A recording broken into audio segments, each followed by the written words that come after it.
Shalom, saudara yang dikasihi Tuhan. Apa kabar saudara?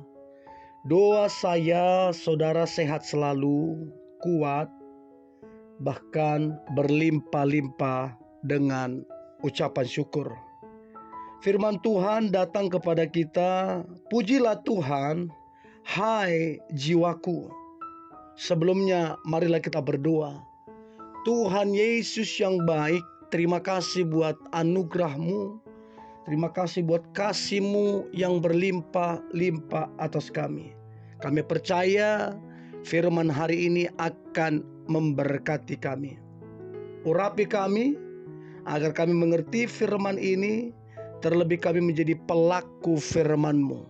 Kami sangat percaya hidup kami pasti diberkati Tuhan dan hidup kami menjadi berkat. Di dalam nama Tuhan Yesus, kami dengarkan firman-Mu, haleluya, amin. Pujilah Tuhan, hai jiwaku. Mazmur 103 ayatnya yang pertama berkata demikian. Dari Daud, pujilah Tuhan, hai jiwaku, pujilah namanya yang kudus, hai segenap batinku. Saudara yang dikasihi Tuhan, dengan memuji Tuhan, dengan menyembah Tuhan adalah salah satu cara supaya dalam kehidupan ini kita mengalami kemenangan dalam sebuah peperangan rohani. Saat kita memuji Tuhan dengan sungguh-sungguh, berarti kita sedang melakukan tindakan yang menyenangkan hati Tuhan dan sangat dibenci oleh iblis. Orang-orang percaya saat memuji Tuhan dengan maksud supaya kita tidak fokus memujinya sehingga kita tidak memperoleh kemenangan. Orang-orang percaya saat memuji Tuhan dengan maksud supaya kita tidak fokus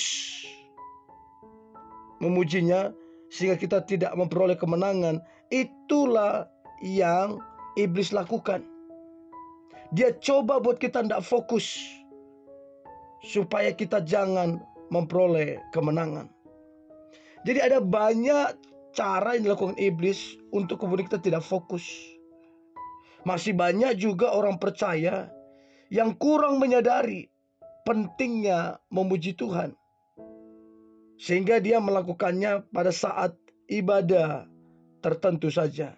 Di luar itu, mereka hampir tidak pernah memuji Tuhan, hampir tidak pernah menyembah Tuhan.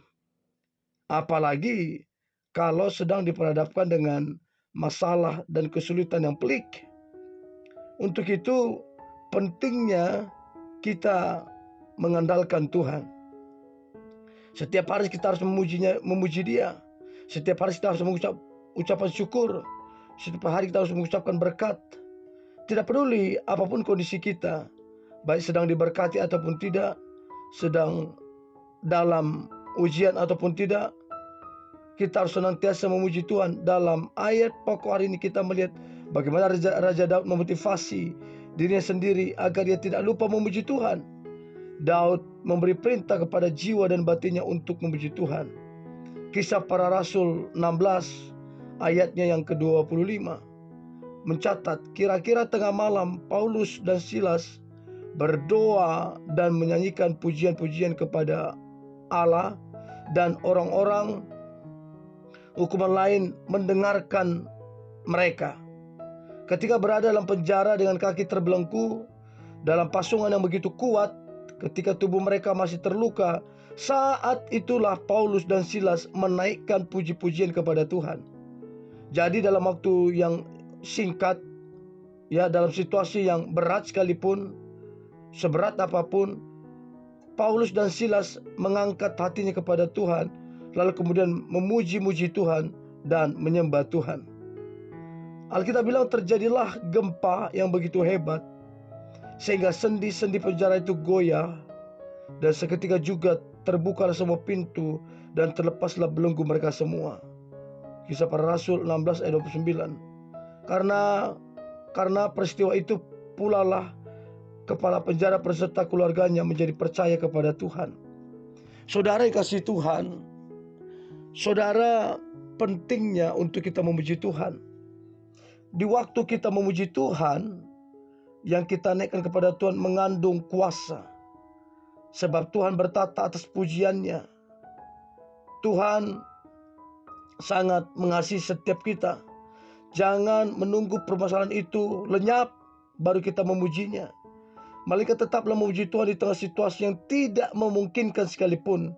Percayalah, ketika kita suka memujinya, maka roh Tuhan akan bekerja dengan dahsyat atas hidup kita. Haleluya, haleluya. Jadi saudara, kalau mau roh Tuhan bekerja dahsyat dalam hidup kita, maka penting sekali dalam hidup ini kita mau dibentuk dan dilatih oleh Tuhan. Ya, kita harus punya kerelaan sehingga kita menjadi orang-orang yang kemudian dipakai Tuhan nantinya. Nah, Mazmur 103 ayat 1 sampai ke 5. Dari Daud, pujilah Tuhan hai jiwaku, pujilah namanya pujilah namanya pujilah namanya yang kudus, hai segenap umat, segenap batinku. Pujilah Tuhan hai jiwaku, dan janganlah lupakan segala kebaikannya. Dia yang mengampuni segala kejahatanmu, yang menyembuhkan segala sakit penyakitmu. Dia juga yang menebus hidupmu dari lubang kubur, yang memahkotai engkau dengan kasih setia dan rahmat. Dia yang memuaskan hasratmu dengan kebaikan, sehingga masa mudamu menjadi seperti pada burung Raja Wali, menjadi seperti burung Raja Wali. Saudara dikasih Tuhan, Daud sebagai raja Israel yang cinta akan Tuhan, termasyur dan kaya, namun Tuhan tidak meluputkan hidupnya dari masalah ataupun peperangan yang ada. Sebagai manusia biasa dengan segala kelebihannya, namun juga memiliki bongkahan kala masalah. Marilah kita sama-sama belajar, ya, sama-sama kita belajar supaya kemudian kita menyadari ada Tuhan yang selalu menopang kehidupan kita. Dan percayalah, kalau Tuhan sudah menopang kita, Dia akan memberikan yang terbaik untuk kita. Terima kasih, terima kasih. Marilah kita berdoa. Tuhan Yesus, terima kasih buat hari ini. Kami diingatkan bahwa Engkaulah Tuhan yang menopang kami. Engkaulah Tuhan yang selalu ada bersama dengan kami. Engkau adalah Tuhan yang sungguh menopang kehidupan kami. Apapun keadaan kami, apapun kondisi kami tetap percaya bahwa Tuhanlah yang menopang hidup kami. Dan kami mau hidup terus percaya, kami mau hidup terus bersekutu dengan-Mu, sebab hanya daripadamu lah kemudian kami memiliki kemenangan. Kemudian kami diberkati. Kemudian kami juga mengalami hal-hal yang dahsyat hanya karena Engkau yang begitu mengasihi kami. Terima kasih Tuhan yang baik. Aku percaya umat-Mu, mereka ditolong Tuhan, ditopang Tuhan. Bahkan umat-Mu diberkati Tuhan secara berlimpah-limpah. Dalam nama Tuhan Yesus, kami berdoa dan mengucap syukur. Haleluya, haleluya, amin.